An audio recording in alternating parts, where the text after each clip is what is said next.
Ok. Então, vamos aos poucos começando. Eu vou explicar um pouquinho. Que interessante a gente ter duas Sofias, né? Pois é. E que não é um nome tão comum, e as duas com sotaque português, não é verdade? Então, eu queria explicar um pouco Ah, esse projeto. Muitos de nós, na verdade, vem na sequência de um projeto que talvez vocês tenham conhecido lá no passado, há mais de 10 anos, que era o português. Faleportuguês.ning.com, que era uma. Lançamos, quando começou a história das redes sociais, das comunidades, nós lançamos esse faleportuguês.ning.com, que chegou a 5 mil participantes. Até a hora que o fôlego muda e também, né, os interesses das pessoas mudam. Mas depois disso eu não fiz mais nada para, fora os nossos seminários, os nossos workshops, eu nunca mais fiz nada para reunir as pessoas. E aí me deu um estalo outro dia e falei, eu queria ver onde estão as pessoas que ensinam português ou que se relacionam com a língua portuguesa pelo mundo, né? Porque a gente tem, assim, os vários, inúmeros contatos, mas, assim, como este momento, né? Aí lancei nas redes sociais a ideia de muitos de nós e sugeri que quem gostaria de ser entrevistado, pudesse indicar pessoas para serem entrevistadas, que por favor mandassem os nomes, enfim. E então nós temos 49 pessoas para serem entrevistadas, 49 pessoas, né? Que eu acho fantástico, só que nós vamos fazer isso de 15 em 15 dias, porque além disso nós temos muitas outras atividades, né? Então, isso vai levar 2, 3, 4 anos, né? Então, é motivo para continuar ativa por mais alguns anos, né? Mais um motivo, né? Bem-vinda, Lourdes, bem-vinda, Ana Cláudia, Kátia, querida. E aí, claro, acontecem os fusos horários, não é? Então, a gente decidiu gravar, que normalmente a gente não grava os nossos seminários, raramente. Mas eu tenho 41 anos de trabalho, né? Para quem não sabe, aqui Torre de Babel Idiomas e Culturas é a minha empresa, a Maria Lúcia trabalha comigo e eu sou Suzana Florice, né? Então, a boa notícia é que na semana passada nós chegamos a 7 primeiros encontros, 7 primeiras entrevistas, chegamos a mais de 1.000 visualizações no YouTube, o que eu acho muito legal, porque aí as pessoas têm a oportunidade de se conhecer e a gente continua com essa rede de muitos de nós e que às vezes nós temos testemunhos que algumas pessoas acham que estão muito solitárias pelo mundo. Então, vamos dar motivos para verem que não estão solitárias pelo mundo, né?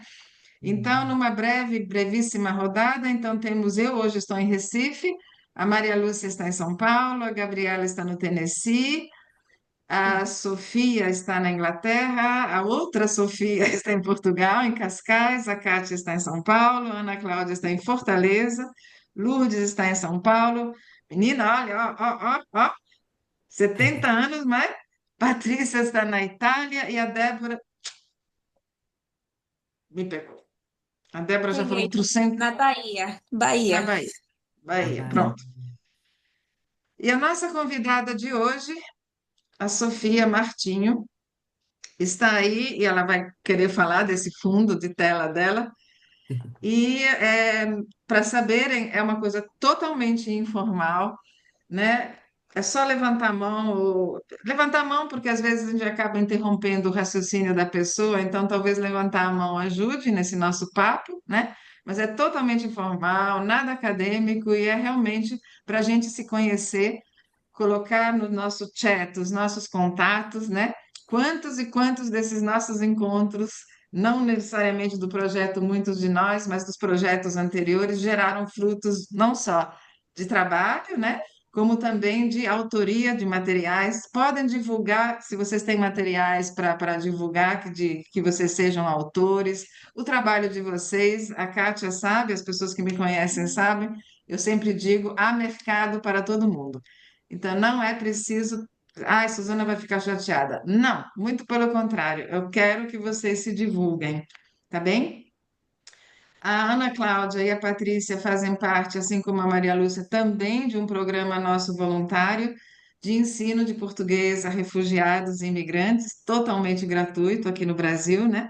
Somos hoje 59 voluntárias dando aulas individuais, ministrando aulas individuais para na mesma modalidade que a gente faz com via Torre de Babel com os executivos, mas totalmente tudo gratuito para que os refugiados e imigrantes que estão no Brasil, que estão conosco, tenham oportunidade de viver, aprender a língua portuguesa e viver aqui com mais dignidade e mais possibilidade de emprego.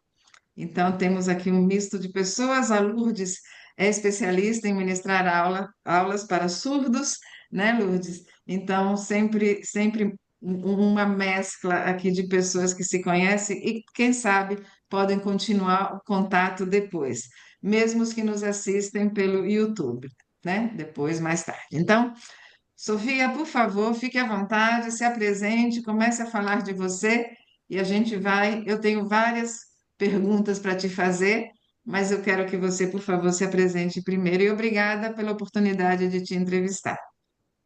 Muito obrigada, eu é que agradeço a oportunidade, é um prazer enorme estar aqui, poder partilhar um pouco do meu percurso profissional com os colegas e as colegas, por isso um enorme obrigada. Ahm, então, eu comecei por estudar estudos portugueses na Universidade de Coimbra, que é a cidade de onde eu sou, em Portugal. Fiz a minha formação inicialmente para ser professora de português língua materna, mas depois com o Instituto Camões, que é o equivalente ao Guimarães Rosa, não é? No Brasil. Sim, sim. Tive o meu primeiro destacamento para o estado de Goa, na Índia, onde fui professora durante um ano e onde fiz formação de professores de português. Foi uma experiência única, eu era muito jovem, inexperiente e foi uma experiência avassaladora em que aprendi imensas coisas, gostei imenso. Depois continuei a trabalhar com o Instituto Camões e vim pela primeira vez então para a Inglaterra, para a Universidade de Newcastle, uma experiência muito diferente, onde comecei a ensinar português a estudantes maioritariamente do sul de Inglaterra, a estudantes que estudavam quase todos espanhol e português, sem qualquer conhecimento de língua portuguesa e sem qualquer ligação familiar aos países de língua portuguesa.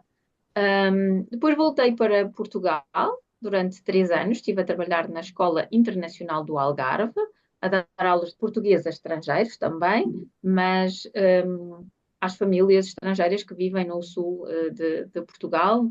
Portanto, dei aulas a crianças dos 4 anos aos 18, onde estive durante 3 anos, também foi uma experiência muito boa. E depois voltei para a Inglaterra, para a Universidade de Leeds, com a ideia de ficar durante 3 anos. O meu contrato era de 3 anos, e em setembro vou fazer 18 anos que estou aqui. E nesta fotografia aqui do meu background, podem ver uma das bibliotecas da Universidade de Leeds, que é a Broadstone Library, uma das bibliotecas mais bonitas do nosso campus. É um campus muito bonito, com edifícios de várias épocas, de vários estilos arquitetónicos, que vale uma visita só por si. Aqui na Universidade de Leeds, os meus alunos, mais uma vez, são quase todos ingleses, um ou outro escocês, mas muito poucos, sem vínculos familiares ao mundo da língua portuguesa. Por isso, quando começam o curso de português na universidade,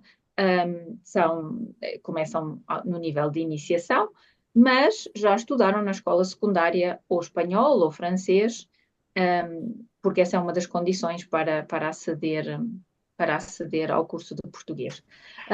E pronto, esse tem sido o Sofia, curso profissional. eu já vou logo te interromper porque é muita coisa, é um currículo e tanto, Sofia. Parabéns. Você começou Muito aos 10 obrigada. anos de idade, fala a verdade. Você Sim, brincava de exatamente, foi escolinha, isso, sim. você começou de, eu brincava de escolinha, dava tarefas para os seus amiguinhos. Na verdade, verdadeira, só para falar rapidamente sobre o Instituto Guimarães Rosa, começando por aí, né? O Instituto Guimarães Rosa realmente seria, digamos assim, um par do Instituto Camões.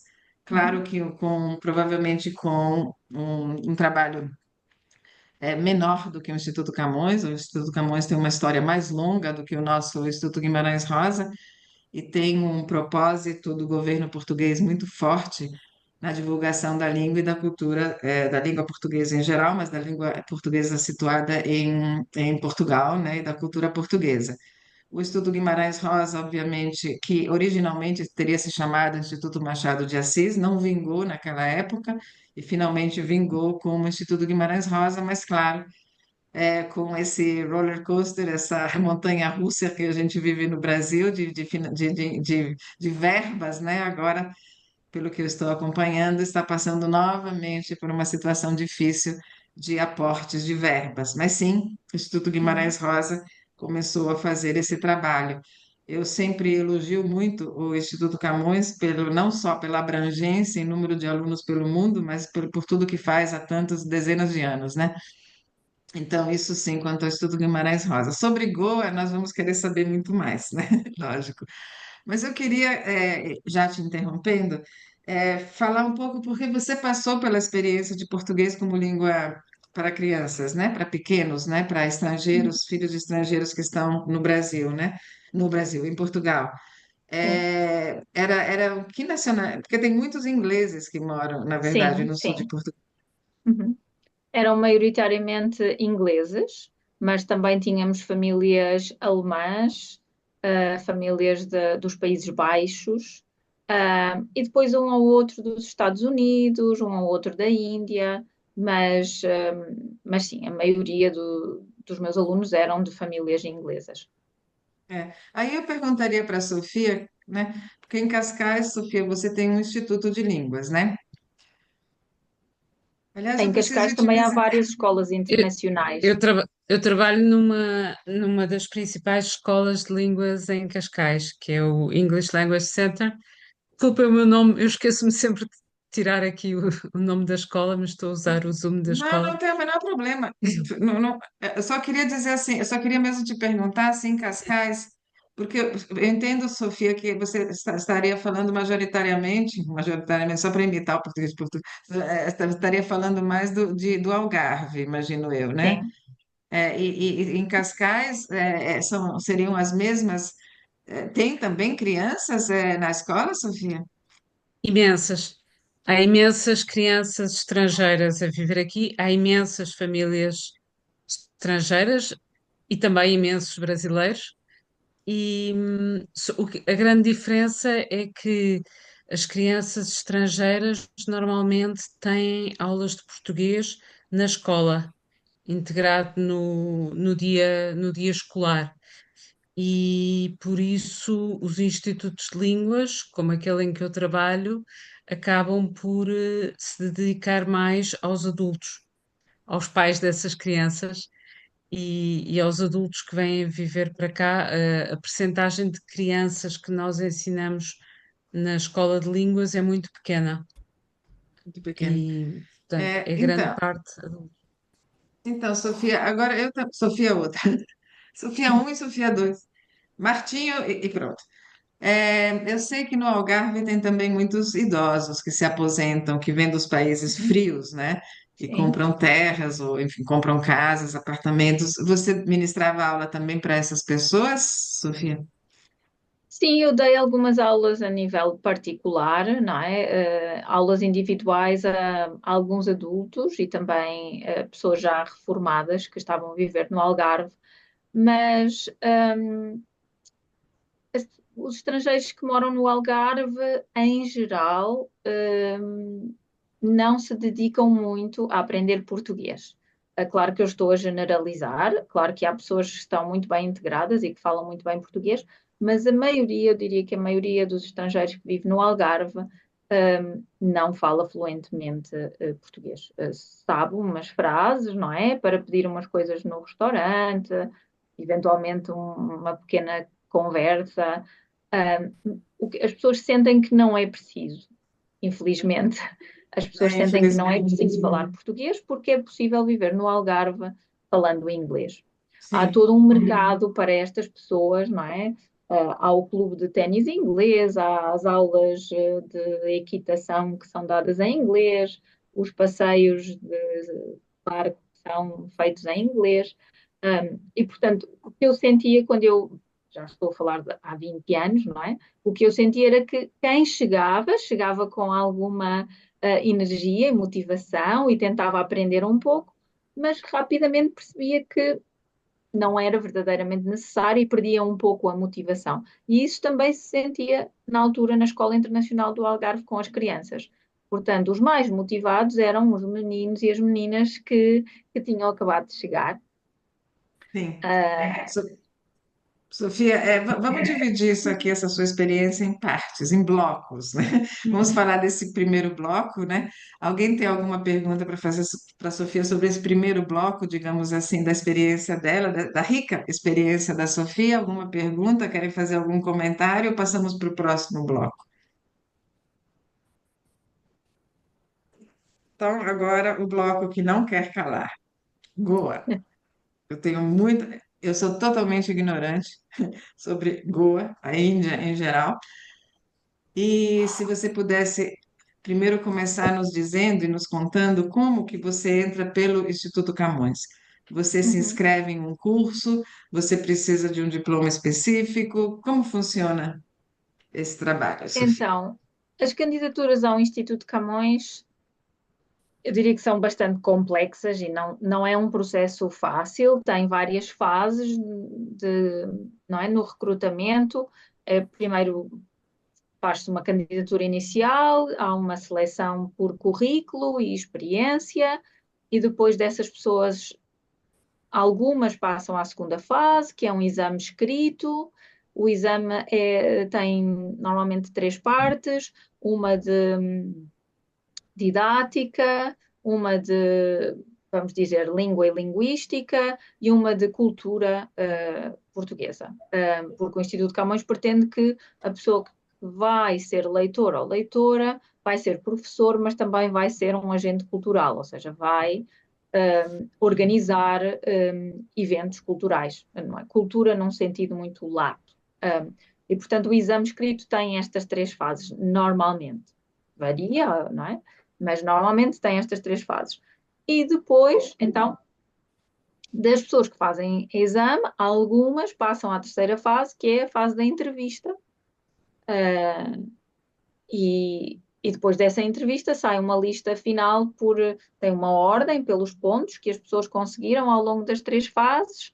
Um, Quando a pessoa se candidata, diz quais são os sítios para onde gostaria de ir. Também há um cruzamento de dados entre as línguas que a pessoa fala e os destinos para os quais se pode candidatar, não é?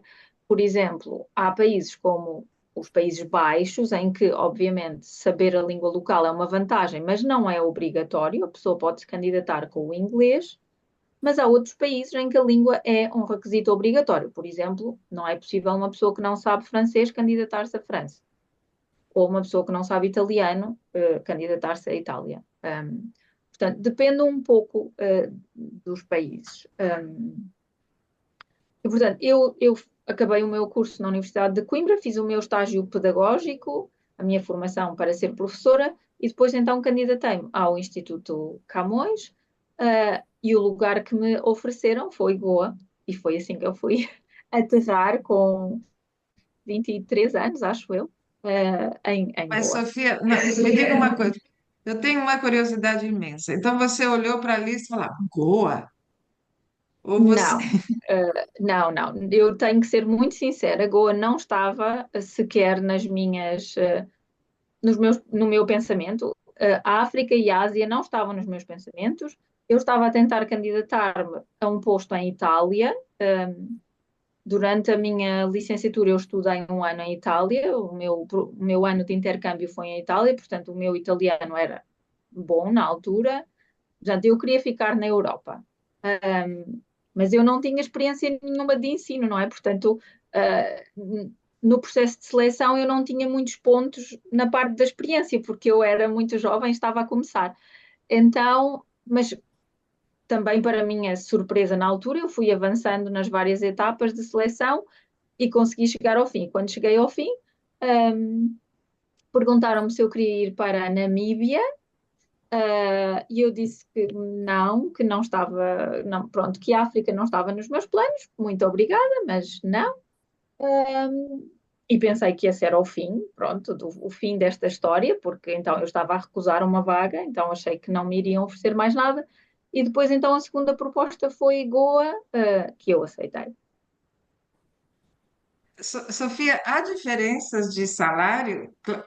Por exemplo, Sim, vamos imaginar que você fosse para a França, para a Itália, né? sim, há Mas vai diferenças para de salário, sim. Porque quem não tem, quem não é professor, de uma escola em Portugal, quem não tem um vínculo quem não é funcionário público em Portugal, e faz um contrato diretamente com o Camões, vai receber um salário que é, que é mais ou menos fixo e é igual para todas as pessoas, e depois recebe o que se chama o subsídio de residência no estrangeiro. E essa segunda parte, é definida por cada embaixada de cada país. Portanto, pela embaixada de Portugal nesse país. Portanto, a embaixada diz qual é o nível de vida, e esse montante é determinado com a ajuda da embaixada. Portanto, o professor recebe um salário e depois recebe, esse segundo componente que depende do nível de vida de cada país. porque eu imagino, por exemplo, se você foi enviado para a Suécia, né, ou se você foi enviado para o Japão, sei lá, Exato. enfim, ou mesmo Sim, Londres, ou, né, assim, sim, tem essas exatamente. diferenças. Aí Goa. Gente, não me deixem falar sozinha, que a ideia aqui não é vocês que têm que falar, viu? Mas eu vou perguntar uma coisa para a Kátia, que talvez seja a que sabe mais. Não sei, Kátia, eu vou só perguntar. Você sabe quais são os requisitos para ser uma leitora do Guimarães Rosa, não, né? Não, Eu também não. Eu infelizmente precisava, não. Mariana, a gente precisava até pesquisar isso, só para a gente saber, né? Só para conhecimento, que às vezes a gente É. não. Uma coisa tão lógica, eu nunca pesquisei. Tá, Sofia, mas assim, é um din-din. Din-din. É um dinheiro que dá para viver e guardar algum dinheiro, ou basicamente a gente tem Depende, que gastar? depende muito do destino, então. Eu acho que, num destino como Goa, eu acho que financeiramente é um bom posto. Ah, a Susana mencionou Londres, então. Como o subsídio de residência no estrangeiro é determinado para cada país e não para cada cidade, quem vai para uma capital do mundo anglo-saxónico, por exemplo, ou seja, financeiramente é menos vantajoso ir para Londres ou ir para Newcastle, Leeds, Edimburgo, não é? Como imagino que seja menos vantajoso ir para Nova Iorque do que para outro estado nos Estados Unidos. Por- Exatamente por isso, porque o subsídio de residência no estrangeiro é determinado por país e não por cidade.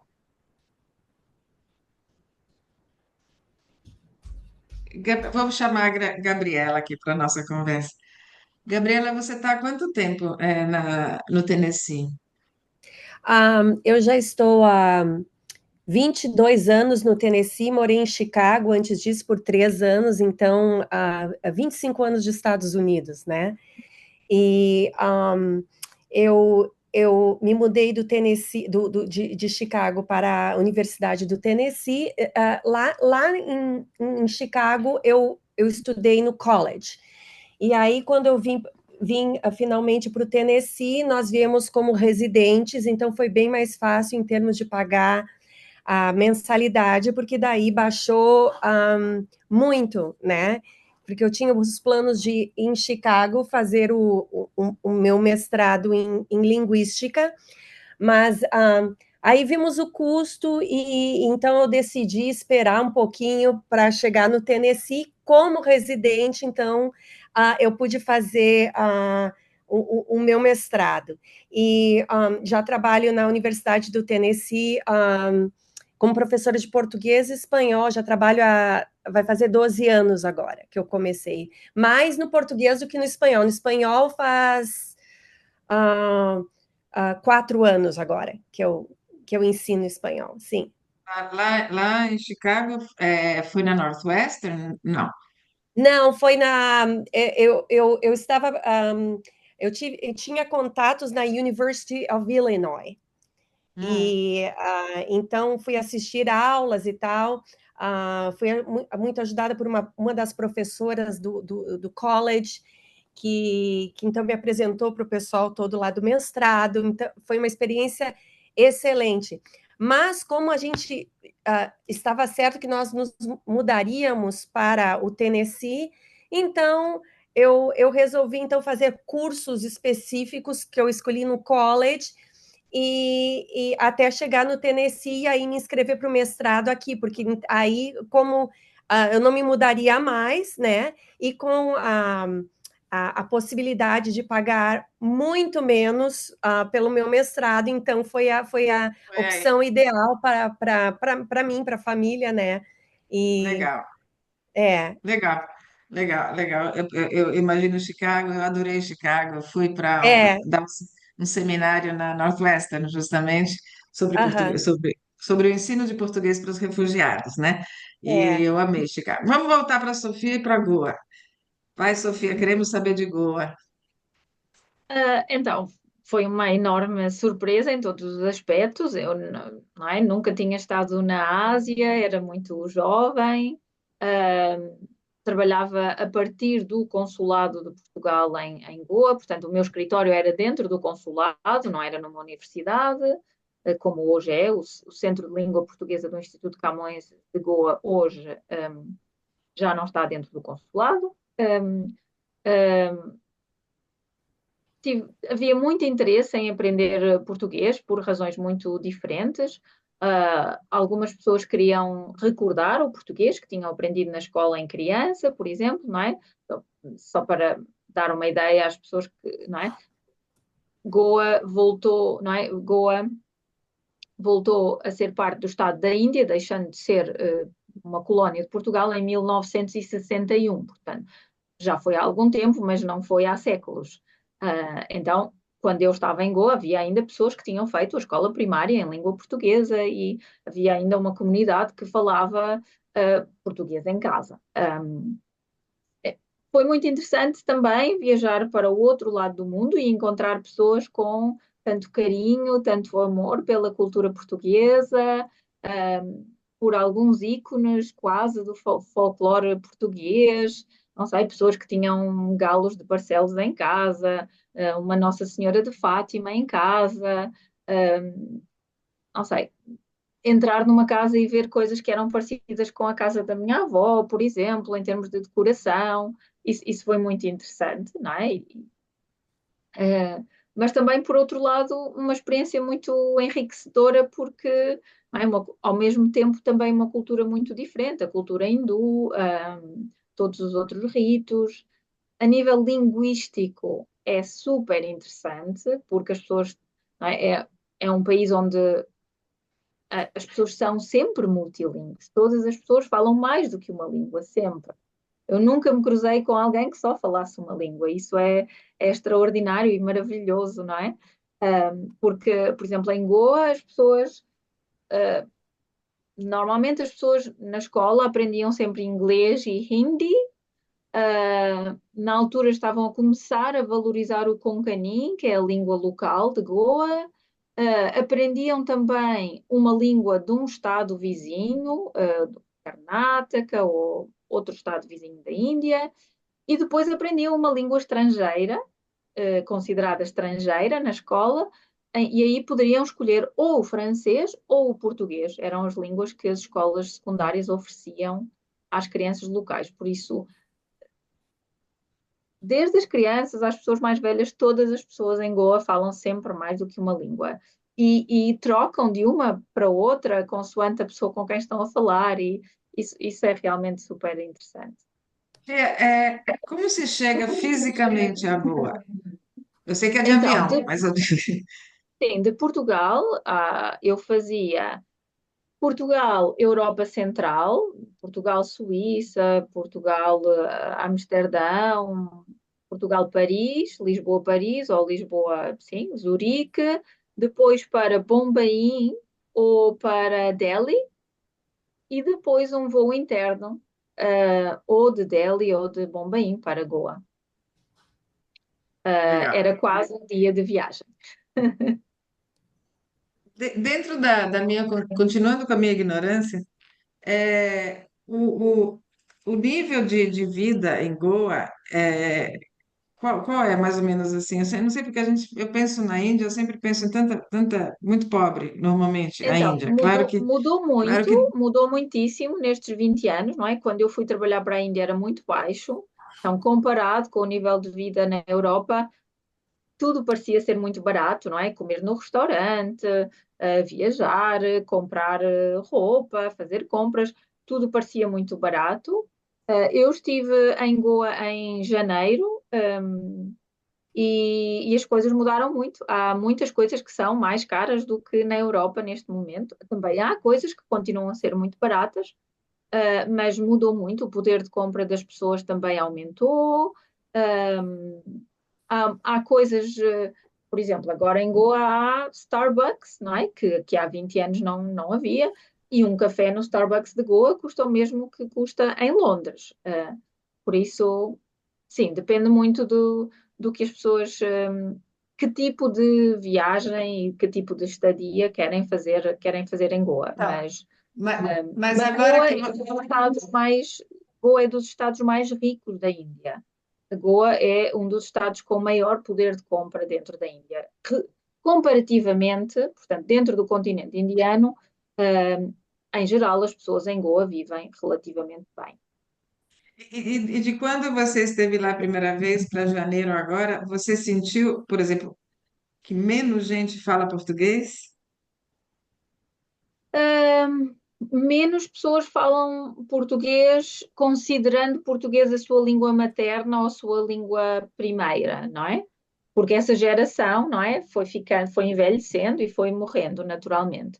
Mas há vários cursos de língua portuguesa e eu acho que os colegas que ensinam português neste momento em Goa não têm dificuldades em recrutar alunos. Acho que há procura de cursos de português, mas é agora sim português verdadeiramente como uma língua estrangeira, não é? Como uma língua segunda e não como primeira língua.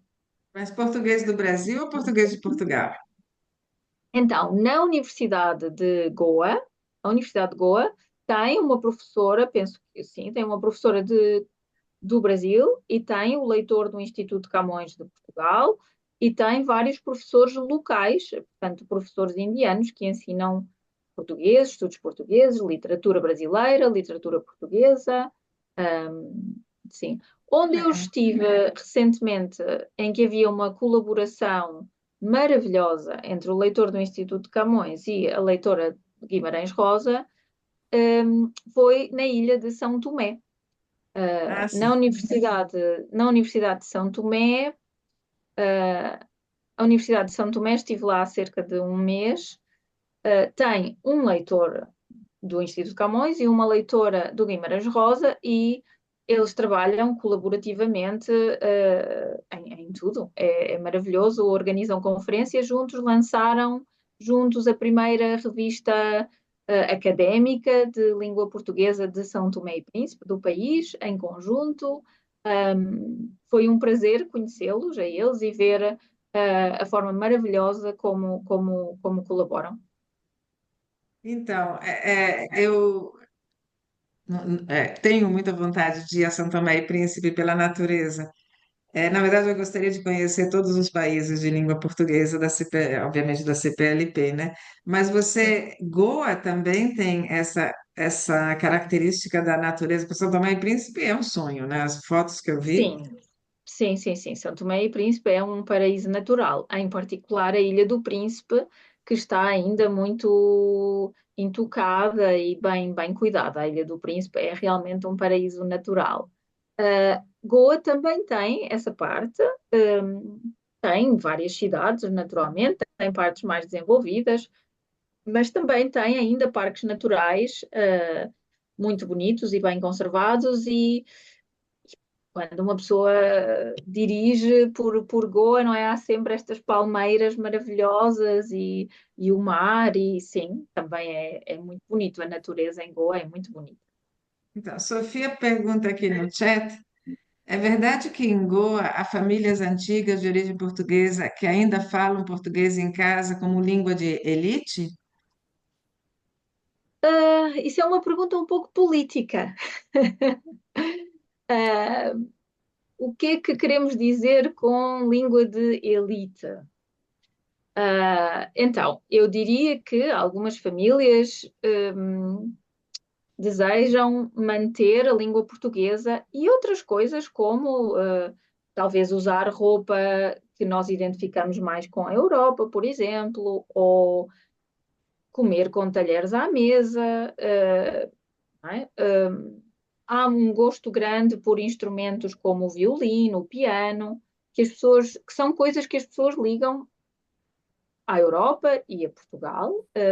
Algumas famílias têm algum gosto em manter essas coisas, um, talvez porque há algumas famílias que gostam de dizer eu sou goês, eu não sou indiano, também não sou português. Não é? Então, para algumas pessoas faz parte da identidade de ser goês, falar português, ou comer bacalhau, por exemplo. Mas eu diria que essa, se algum dia foi a maioria, hoje certamente não será a maioria, porque Goa também tem, da mesma maneira, hindus muito orgulhosos da sua religião, das suas tradições.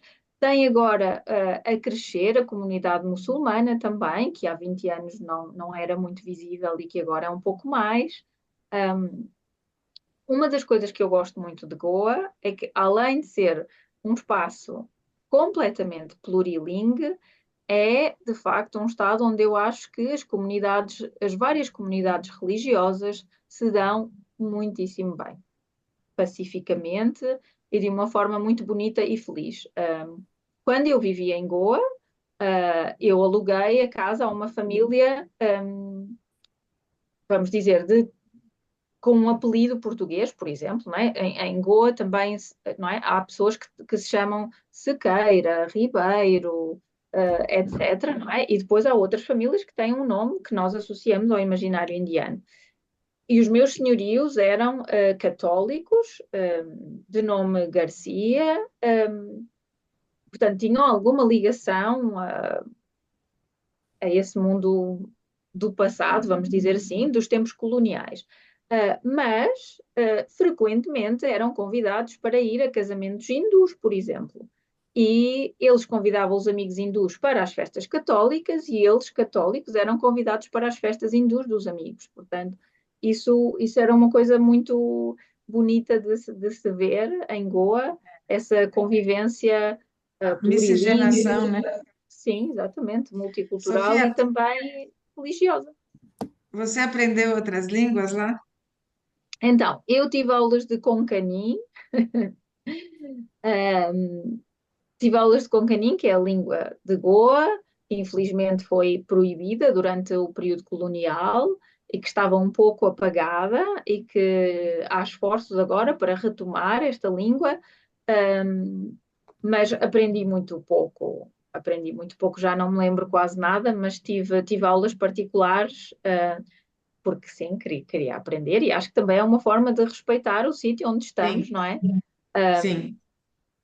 Mas quando eu estive lá, agora há mais pessoas a falar com cani, mas quando eu estive lá, poucas pessoas falavam com cani na rua, por exemplo, não é? Quando eu ia a uma loja, eu ou falava inglês ou falava português. E a comida, você gostou? Maravilhosa. Maravilhosa em Goa, a comida é uma delícia. Por exemplo, a feijoada de Goa é maravilhosa, é assim uma mistura de, não é? Vamos imaginar uma feijoada portuguesa ou uma feijoada brasileira, mas muito mais picante, com uma chouriça pequenina assim, deliciosa, super picante. E sim, a comida é maravilhosa, é uma mistura de comida portuguesa com especiarias locais, mas também, claro, em Goa há a comida que nós associamos mais com a comida indiana, como o caril, por exemplo, não é? E é fácil comer comida típica de outras regiões da Índia também. Não, essa parte foi Sofia, maravilhosa. Eu vejo que seus olhos brilham quando fala de Goa. Que bom, é tão bom quando a gente tem essas experiências. Nós vamos passar para o Sim, bloco Inglaterra, ou Leeds, ou ok. no Newcastle, ou whatever. Mas alguém quer ainda explorar um pouquinho de Goa? Lembrando só que a gente vai terminar mesmo às 5 horas daqui do Brasil, em ponto, né? Que é a nossa tradição, 1 hora, né? Até para continuar com esse processo que é tão bom que as pessoas não só estão acessando pelo YouTube, mas pela análise, a gente vê que as pessoas estão assistindo as entrevistas inteiras, não é Sim, só um pedacinho, né? E sim. claro, Patrícia, por favor. Então, eu fiquei curiosa para saber se o fenótipo das pessoas que moram em Goa é como o nosso no Brasil miscigenado, Uhum, entende? Ou se, no caso, europeu e os indianos, uhum. se dá para perceber uma diferença quando se vai para essa cidade, digamos assim. A Gabriela se identificou imediatamente com a Patrícia, né? Sotaque do Rio Grande do Sul, né, né, Gabriela? Opa, tem gente É, aqui do Rio Grande do Sul. as gaúchas sempre acabam se encontrando, não adianta, né? É isso aí. Porto Alegre, o Rio Grande do Sul não é tão pequeno assim. Faltou Pois chimarrão. Se eu soubesse, eu teria preparado, Patrícia. Aqui tá muito quente para tomar chimarrão, eu tô com uma água com gelo. sim, Então, eu diria que eu estive em BH, não é? Em Belo Horizonte, na semana passada. Ah, Quando uma pessoa caminha na rua, vê pessoas de todos os tipos, de todos os feitios, de todas as cores, não é? Eu diria que em Goa não temos isso. Eu diria que, tal como noutros estados da Índia, há pessoas mais escuras, menos escuras, mas são pessoas que nós diríamos que, se víssemos aqui na Europa, diríamos, uma pessoa indiana, ok? Sim, isto é o meu olho europeu. Eu sei que para os meus amigos de Goa, quando eles olham uns para os outros, eles veem diferenças. Ah, e eles sabem que a pessoa mais clara, dentro não é, do que nós imaginamos do que é uma pessoa indiana, vem desta região, ou daquela, ou teve um avô português, não sei. E outra pessoa mais escura, dentro do padrão indiano, provavelmente tem família do estado, do norte ou do sul. Mas eu diria que para o olho europeu, em Goa, as pessoas parecem indianas. mais alguma coisa sobre Goa? Vamos lá. Primeira vez que a gente trabalha em blocos. Então, podemos passar para o bloco seguinte. Você quer começar falando um pouquinho sobre esse outro bloco, Sofia? Sim, então, trabalhar em Inglaterra é uma experiência completamente diferente, em tudo, não é? Por exemplo, em Goa, quando eu entrava na sala, fossem alunos adultos ou crianças, todos os alunos se levantavam e em coro diziam: Bom dia, professora. Por exemplo, não é? Portanto, estas coisas culturais notam-se até nas pequenas coisas. No Reino Unido não tenho isso, naturalmente. Tenho uns alunos extremamente motivados, que na maioria dos casos estão a aprender português e espanhol, começam o curso na universidade com espanhol já a nível avançado e português de iniciação. No primeiro ano avançam muito rápido com a ajuda do espanhol. No segundo ano há alguma hesitação, alguma troca entre o espanhol e o português, e depois, obrigatoriamente, no terceiro ano, têm que ir viver ou para o Brasil ou para Portugal. Faz parte do curso, é obrigatório, não é opcional. E depois desse ano a viver fora, depois dessa experiência de intercâmbio, voltam para Leeds para terminar e fazer o quarto ano. Em geral, atingem um nível realmente muito alto, excelente mesmo. Todos os nossos alunos em Leeds estão expostos ao português europeu e ao português do Brasil. Eu trabalho com a minha querida amiga Carmen Mackel, que é a minha colega do sul do Brasil, e algumas universidades trabalha um pouco diferente de nós, em que, por exemplo, a professora do Brasil dá as aulas do primeiro ano e a professora de Portugal dá as aulas do segundo. Em Leeds nós não fazemos assim. Eu e a Carmen dividimos todas as nossas turmas, por isso os nossos alunos todos os anos estão expostos ao português europeu, ao português do Brasil. Nós dizemos que eles têm que compreender qualquer pessoa de qualquer país de língua portuguesa, que esse é o objetivo, e que eles são livres de escolher qual é a variedade que eles vão adotar para usar, para falar. E, portanto, os nossos alunos escolhem se querem, não é, aproximar-se de um sotaque mais brasileiro ou de um sotaque mais português. Kátia.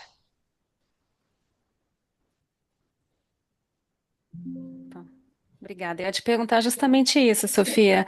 Como é que vocês lidam com as diferenças que tem não só de vocabulário, mas tem algumas diferenças pequenas gramaticais, né, entre Brasil e Portugal? Então, Sim. vocês apresentam ambas para os alunos, é isso? Então, no primeiro ano, tentamos não estar sempre ou constantemente a sublinhar as diferenças, não é? Porque precisamos que os alunos ganhem uma base sólida. Mas nós não adotamos um material, nós temos os nossos próprios materiais que nós fizemos. Então, há uma explicação gramatical nos materiais que está em inglês. E quando há diferença, por exemplo, na colocação dos pronomes, no estar a ou gerúndio, os materiais dizem, no Brasil, preferencialmente, utiliza-se o gerúndio, mas quer dizer, no sul de Portugal o gerúndio também é a norma, não é? Portanto, nós tentamos dizer, mostrar quais são as duas dentro da norma. Tentamos não fazer listas de vocabulário em que temos 25 palavras português europeu, 25 palavras português do Brasil. Não. Quando estamos a falar de meios de transporte, por exemplo, eu vou dizer aos meus alunos que eu vou apanhar o autocarro 23, mas que a Carmen vai dizer eu vou pegar o ônibus 23. Ok? Então, casualmente, sem dizer, atenção, isto é muito diferente, damos a alternativa ao aluno. Quando o aluno volta do ano no estrangeiro, não é? Do ano no exterior, nós pedimos para eles serem consistentes quando escrevem. Eles têm que, não é? Se eles viveram no Brasil, então falam português do Brasil, nós queremos que eles escrevam segundo a norma do Brasil. Se eles estiveram em Portugal, segundo a norma de Portugal. E às vezes os alunos dizem, professora, no meu trabalho de casa eu tenho que escrever lá qual é o português que eu escolhi. E nós dizemos sempre a mesma coisa. Não, porque se tu escreveres bem e consistentemente, eu vou saber qual é o português que tu escolheste. Tu não precisas de me dizer. E então, eu e a Carmen, além de trabalharmos em conjunto, somos boas amigas e, portanto, é muito bom trabalhar com ela quando eu não sei ou quando eu leio alguma coisa que eu penso, isto em Portugal estaria mal. Será que no Brasil isto está bem? Eu mando uma mensagem à Carmen e digo, olha, nesta frase está tudo ok? E então trabalhamos assim em colaboração estreita. Tentamos que os nossos alunos.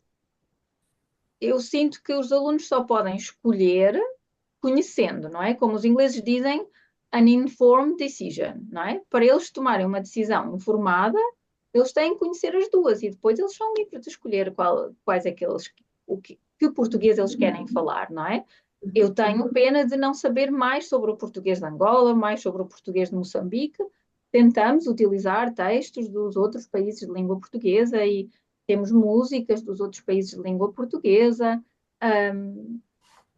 mas eu não sei todas as características do português de Angola, portanto, Sofia, eu não posso dizer que eu ensino português de Angola porque eu não sei o suficiente.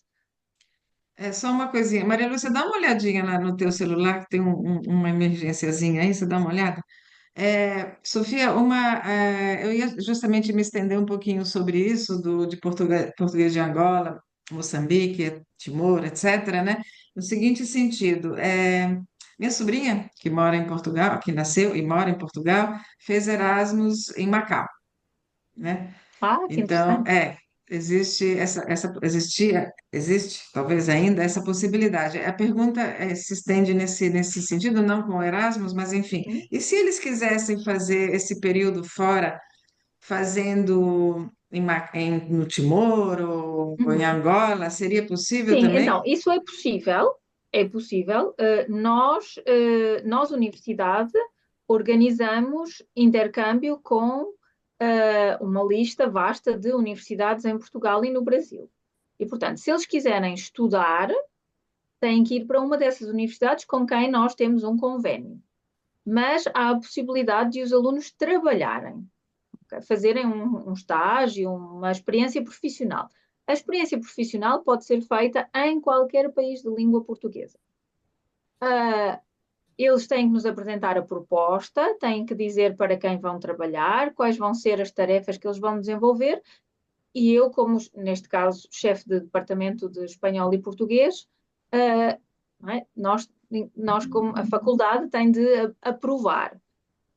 Muito sinceramente, eu acho que Macau talvez não seja o melhor sítio para um aluno inglês aprender português, porque eu já estive em Macau, em trabalho também, uma curta visita, e fala-se muito pouco português em Macau. Não é? Há uma comunidade muitíssimo pequena que fala português, mas na rua eu nunca consegui num restaurante pedir uma refeição em português. Por isso, eu diria que Macau não é o melhor sítio para um aluno inglês desenvolver a sua capacidade linguística em língua portuguesa. Mas já tivemos uma aluna que queria ir para Moçambique, e nós aprovámos a proposta dela de ir para Moçambique. Portanto, sim, absolutamente. Legal. Maria Lúcia levantou a mão.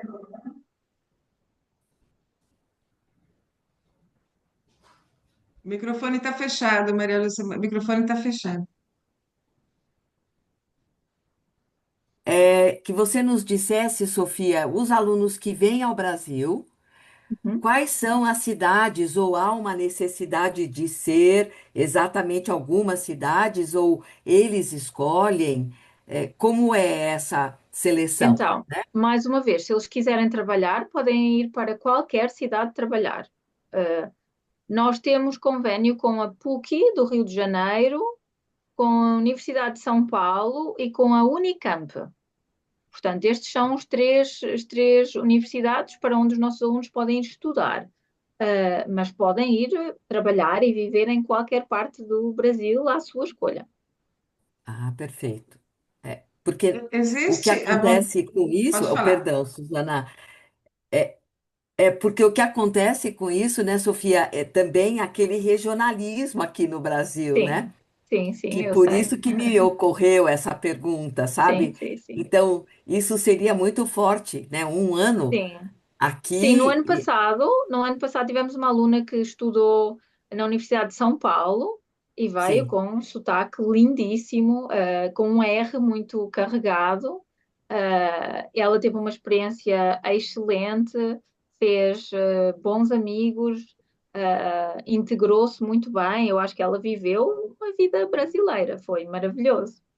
entendi, entendi. Uhum. Não, muito bom, muito bom. Muito legal. E são Obrigada, muitos Sofia. É. duas perguntas, Sofia. Eu sei que os europeus, americanos, etc., têm muita vontade, às vezes, de ir para certos países para fazer voluntariado, Uhum. trabalho voluntário. Você Sim. sente esse desejo entre seus alunos? Sim, mas o que acontece com os alunos que querem ir para o Brasil é que é bastante difícil conseguir um visto de trabalho. Então, é mais fácil para os nossos alunos irem estudar ao abrigo dos nossos convênios para a universidade, para uma destas três universidades, e depois, ao mesmo tempo, fazerem voluntariado. Então, vários dos nossos alunos já fizeram voluntariado no Brasil. Normalmente, esse voluntariado é ensinar inglês a crianças das comunidades. E a outra pergunta é: são muitos os alunos de português? É, fazendo o comparativo, você foi para duas universidades, né? Sim, sim. Então, Sim, os mais ou números. menos. Então, Leeds, antes da pandemia, era a Universidade do Reino Unido que recrutava mais alunos de língua portuguesa. E nós também somos a Universidade do Reino Unido que tem uma equipa de professores, a maior equipa de professores, de língua portuguesa. Somos 4 professores, full-time e a minha colega Carmen, que trabalha, em regime de part-time. Portanto, para português, no Reino Unido, somos uma equipa muito grande. Em geral, acabam a licenciatura de português mais ou menos entre 20 a 22 alunos por ano. O que, para uma língua como o português, considerada uma língua pouco ensinada, less taught language, é uma das etiquetas que se dá aqui ao português, é bastante bom, sim. Se a gente fizer uma comparação com, por exemplo, o italiano, ou talvez. Sim. Vamos para um extremo, o japonês. Vamos, um extremo, né? Não sei se ensina japonês aí também. Sim, ensina, sim. Sim, Leeds, a Universidade de Leeds tem a maior faculdade de letras do país também, portanto, nós temos licenciaturas em japonês, mandarim, árabe, alemão, espanhol, português, italiano, russo, tailandês. Vamos abrir coreano no próximo ano também. Portanto, italiano é mais ou menos como português. Nas escolas secundárias aqui, as línguas que se podem aprender é espanhol, francês e alemão. Portanto, tradicionalmente, estas eram as línguas que tinham mais alunos na universidade.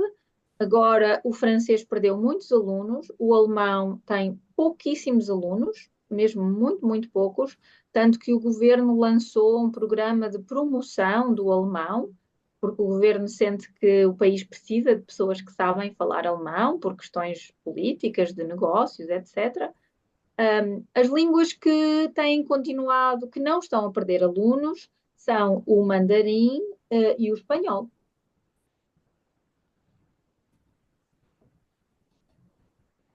Faz sentido o mandarim, né? Eu estudei 2 anos de japonês, não sei uma palavra.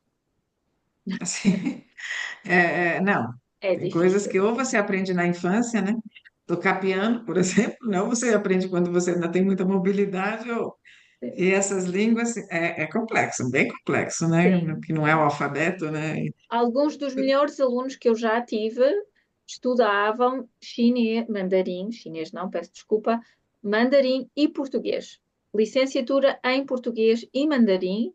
Ah, estou a pensar em 2 alunos absolutamente extraordinários. Uma delas, inclusivamente, publicou um livro de contos em língua portuguesa. São essas pessoas especiais nesse sentido. É Bom, verdade, gente, nós sim. temos ainda 2 ou 3 minutos. Sofia, riquíssima a sua vida, obviamente, e nos ensinou bastante, né?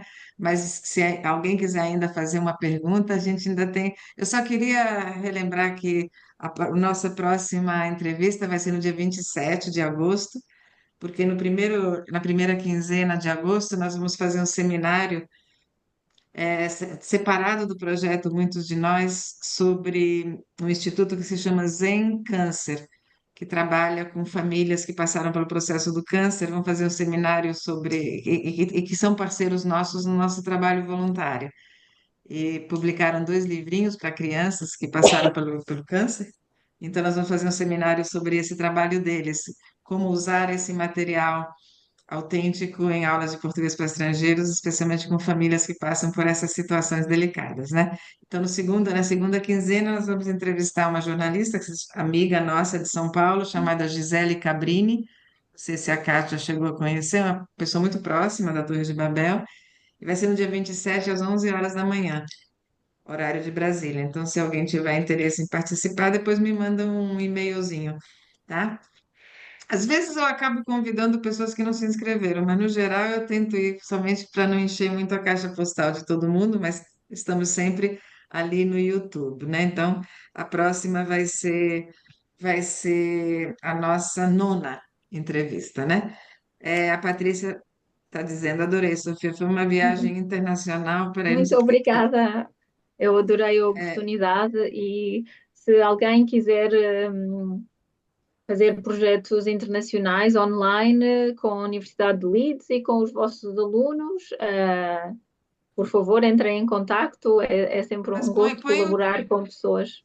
Sofia, se você colocasse o teu e-mail profissional, Sim, você acha claro. que ajudaria? Talvez também, né? Eu vou dar um exemplo. Nós vamos fazer agora o nosso projeto voluntário, um projeto de 8 alunos nossos, Sofia e Gabriela, um projeto de 8 alunos nossos que vão se corresponder com 8 alunos do curso de Reading and Writing da Northwestern University, com Ana Clotilde e Tomé Williams. Eles vão se corresponder em português e eles vão provavelmente. Bom, assim que os alunos chegarem no fim de setembro às aulas da Northwestern, eles vão receber a sua primeira carta escrita pelos nossos Ah, refugiados que aqui em maravilha, português, sim.